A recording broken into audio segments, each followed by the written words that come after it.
Hey guys, I'm JanetOnOccasion, and today we're going over more of the footage that Creative Assembly provided me the other week, because the embargo has lifted, and now I can show you all of it, which I think is rather fortuitous. So anyway, here it is Ogre Kingdoms versus Cathay in the Ogre Kingdoms Minor Settlement, which is really cool. I love this. I absolutely love this map. I adore it. For me going on about the map for far too long, go see my other video that I posted last week based on this. But anyway, it is Skrag the Slaughterer over here. We can see the unit cards in this one, though, which is nice. The other one was just cinematic. But hey, no restrictions. I can show you all the things. Hooray. So, Skrag the Slaughterer. We have a Stonehorn. We have the Crushers. These are Ogre Man-Eaters with great weapons. The Mournfang Cavalry. 2 units of Gorgers that stalk and vanguard, which are very, very scary. I'd probably position them outside the walls somewhere so they can get in round the back. 2 units of Lead Belchers, a Noblar Scrap Launcher.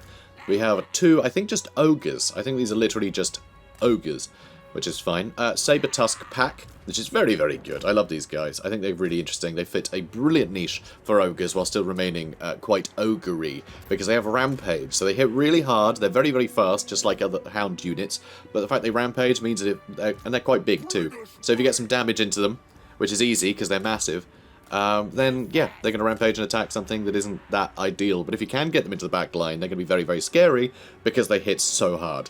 Also, we have Noblar Trappers and Noblars. So the Noblar Trappers have a fun debuff that if enemies are nearby, they will sort of spring a trap, and the enemy charge speed and charge bonuses and all that good stuff will be diminished hugely by like 70%, I think.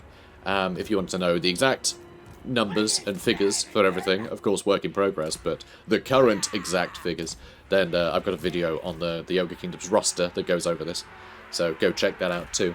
But it means that because they stalk, they can hide amongst units of ogres, and as the ogres are being charged, because ogres tend to be very big targets, not very high armor, a big charge from cavalry can do a heck of a lot of work to them. That's really how you want to kill them. Is just sandwich them between a bunch of like heavy charging things, and just kill them quickly before the ogres can retaliate, because of course they hit like absolute trucks. But if you've got a bunch of Noblars there, Noblar hunters, then they're going to slow the charge down, and they're really going to allow the ogres to get those counterattacks in, which is going to be obviously terrifying. So really cheap utility unit there with the Noblars. It's nice that they're in support, and they support well. So I really like them. I think they're a cool unit for sure. So Skrag is on that flank, so he'll be actually paired off against Miao Yin, who is on the team of Cathay, leading that army. So Cathay's army is pretty good here, but I think it's got a couple of terracotta warriors, which aren't, terracotta sentinels, which aren't necessarily the best thing in this matchup. I wouldn't risk it, honestly, because they're very, very, they hit really hard, and they're very durable because they're huge armor, but the Ogre Kingdoms roster just, it is not wanting for armor piercing in any way whatsoever. So I think it's a big risk. I don't think it's cost effective. So I think Cathay have made a mistake there, but I think they've done good, because it means we get to see the Terracotta Sentinels some more, and I think they look really cool, so I think that's great. But Cathay does have a huge bonus in this matchup, in the fact that they have so many halberds. Both their sort of cheaper Jade warriors and their Celestial Dragon warriors both have halberds, or at least can do. There's going to be a range of Jade warriors, but even the cheaper units with the Jade Warriors with crossbows, they are going to be a great backline unit in this matchup. They are going to be brilliant in this, because those cheap crossbows, much like in yesterday's replay against Tzeentch, there's a lot of low armoured units that they can pick off with just weight of fire, and they have enough armour to sort of withstand any sort of harassing fire into the back line. So it's really, really nice. So some big damage here into the Jade Warriors with halberds. You really want to whittle them down quickly, because trying to kill them with ogres is going to be a real pain. They're going to be able to do some good work to you. You know, high melee defense, so they can shrug off a lot of hits. And they've got that armor piercing and anti-large bonus that are going to help, you know, cut through even some of the more sort of elite ogre units. So very, very scary stuff. Also, they're going to outnumber them, so just the amount of hits they're going to get is, yeah, scary. Very scary. So the Saber Tusk pack are wheeling around the back over there. And Noblars in the front line are gonna, I mean, you know, they're fine. Oh, and it's not ogres, it's ogre bulls. the ones I thought were just ogres. They're the ogre bulls, which is, you know, fine. Good for them.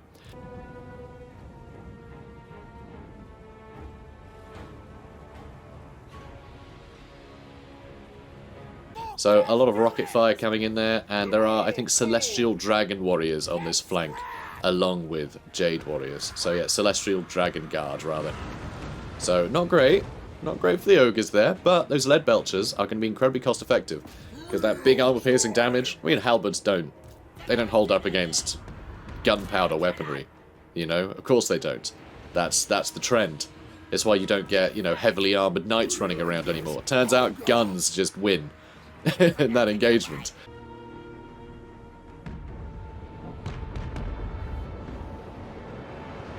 And that applies here too. So Skrag versus Miao Yin. Not great for Skrag. I mean, he's pretty good in combat, and he's an alright spellcaster, but he's not a flipping dragon monster, is he? He's not like a demigod. Kind of demigod. They say they're not gods, but mostly because they think gods are beneath them, which is impressive. An impressive level of arrogance from Cathay's royal family. But Miao Yin seems to be completely wasting her time here fighting Noblars, which is amazing. So, it looks like the Gorges are going to try and help harass that back line. One unit is, which is very, very handy if you can harass that back line.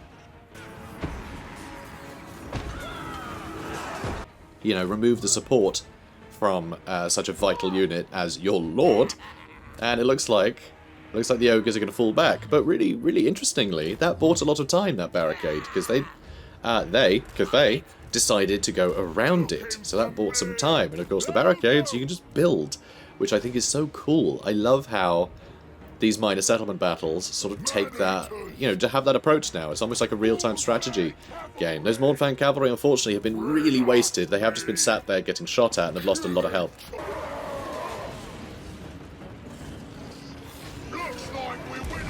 But once they get into combat, they got the armor piercing to deal with the mid-range, you know, sort of the mid-tier armor, you know, the medium armor of the Jade dragons. So not too bad. Terracotta Sentinel. Now, I think the Terracotta Sentinel will actually match up well against the Stonehorn. It's really just mobs of ogres will be very bad for the Terracotta Sentinel. But single entity versus single entity, you know, it's kind of like a dueling single entity is kind of its niche, so I think it's going to do very well there. Skrag seems to be retreating to make sure he doesn't get surrounded by the encroaching units from the other flank. Lead Belchers can get some good damage in here, and here is a nice spell use while they're trying to go around that bend, doing some big damage. But here it looks like halberds are coming in, and the mixture of halberds and the Terracotta Sentinel is going to really, really do terrible things to that Stonehorn. But there, you can see ogres versus Terracotta Sentinel, and the bulls are beating the crap out of that Sentinel, and I can guarantee you the ogre bulls are going to be a lot cheaper than a Terracotta Sentinel. Unfortunately on that flank, yeah, just bad news for the ogres. In fact, most of the flanks, bad news for the ogres.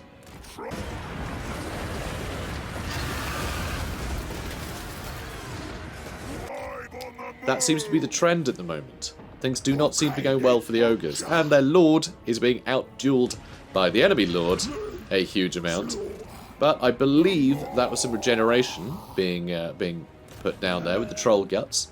And that back line is in trouble. You can see there is a sky junk up in the air there, and I haven't really seen what it's been doing. I haven't noticed its effect. I haven't noticed its impact on the battle. Now the Gorges are coming in, and they're going to need to do something. They're going to need to contribute. And here, a catapult tower is being built, which will really help against those units of halberds. And it's so cool that that is a new mechanic in minor settlement battles. It's also cool that minor settlement battles exist in Warhammer now. That in itself is a big deal, but the addition of supplies, as you can see in the top, I have a big cursor by the way, so I can point at things. Supplies at the top, that will tick up as the battle goes on, and that will be dependent on how many capture points you have. The capture points will also open up the building slots, so if the enemy takes a capture point that, say, this a building slot belongs to, then that building slot won't be able to be built in, so, you know, you've got to keep control of those areas. If you just build towers everywhere, then the enemy can just walk in and take the capture point, and the buildings will go away. So you do have to still defend. You have to use the towers and the barricades and your units in tandem. You can't rely on just the defences Or I guess you could, in a way, if you have a lot of supplies going into a battle, for whatever reason, you know, you've been under siege for a long time, and a lot of supplies have been gathered ahead of the battle, or, you know, research or what technology, whatever.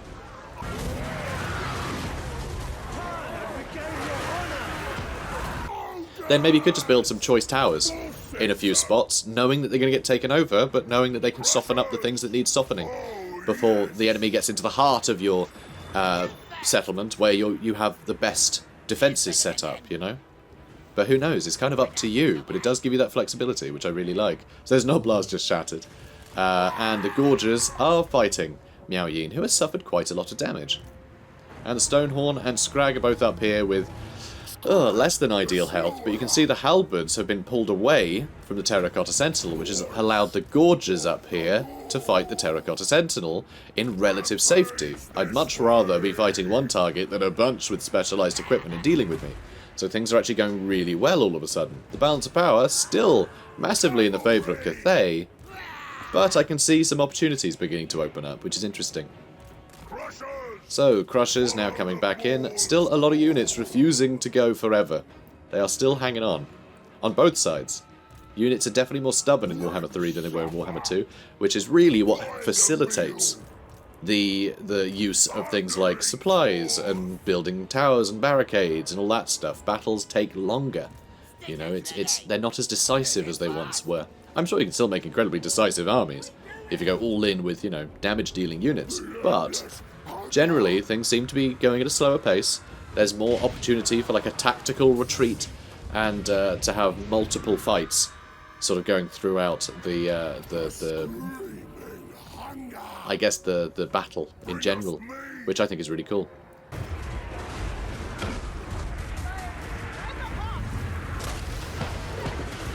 So it really has helped. I was very worried. I've raised these concerns in previous videos. I'm very worried about the battles going by too quickly and all of these unique mechanics in siege battles being completely irrelevant because the battle's decided on the outskirts of the, you know, completely decided on the outskirts of the settlement, and then that's it. Then the battle's over, you know. But it seems to be paced in such a way that my fears have been assuaged. I don't know. I'm not scared anymore. I'm a brave boy. I'm a big old brave boy now about this game. A lot more optimistic. It's looking fantastic. So here you can see a capture point was taken, and so the ogres have lost all those pieces of equipment, which is amazing.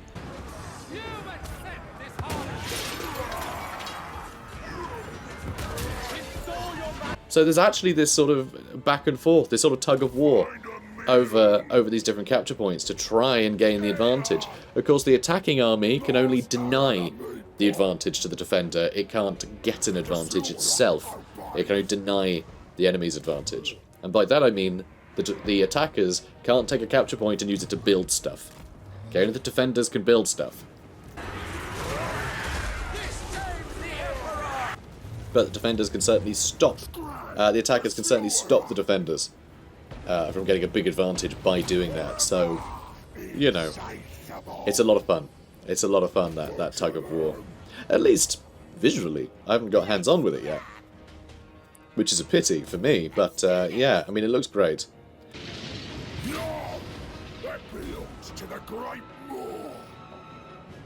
So here you can see the Crushers still trying to wrap up this flank, but there's a lot to deal with in these minor settlement battles, which I think is brilliant as well. Just the fact that so many units have been left idle, despite the fact that the person in control here, the player, which I'm keeping anonymous, because he'll get embarrassed. Or she. Alright, it's a he, but anyway,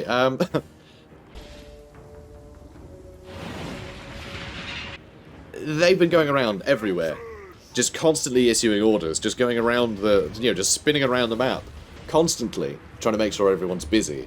And there's oftentimes people are sat idle just because there's so much going on, and I really love that. The fact that you can really sort of struggle to keep on top of it all. It's going to be a really tense environment. You know, you might be doing amazingly on a couple of flanks where you're really babysitting, and then suddenly you realise, oh my god, the enemy are pouring in through this area I'd barricaded. I thought that was going to last forever, but I haven't been looking at it. Oh no!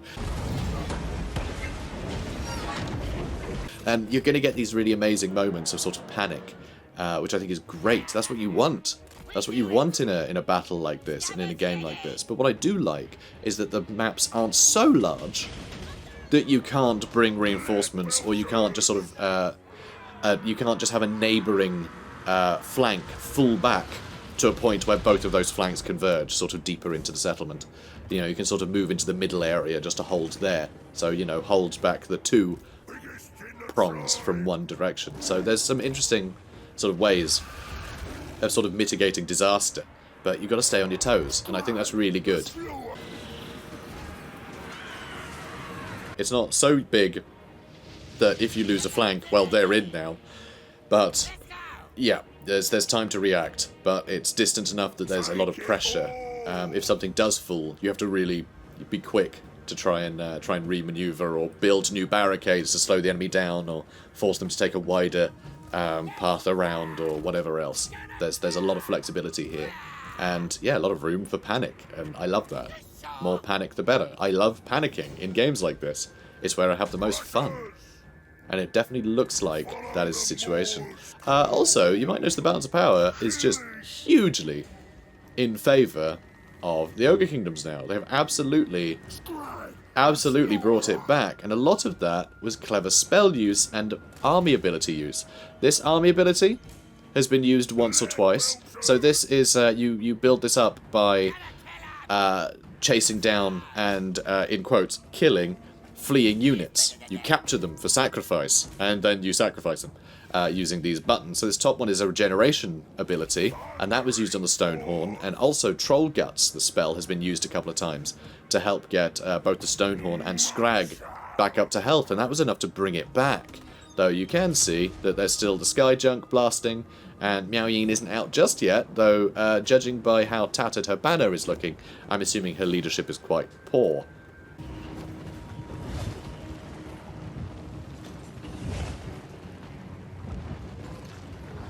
So, very cool to see. Also nice to see different ways of displaying information. So you can see her leadership is low because the banner is tattered, which I think is quite cool. But it also does slightly disguise what unit it is, which I don't think is cool. That I don't like. So hopefully that's toggleable.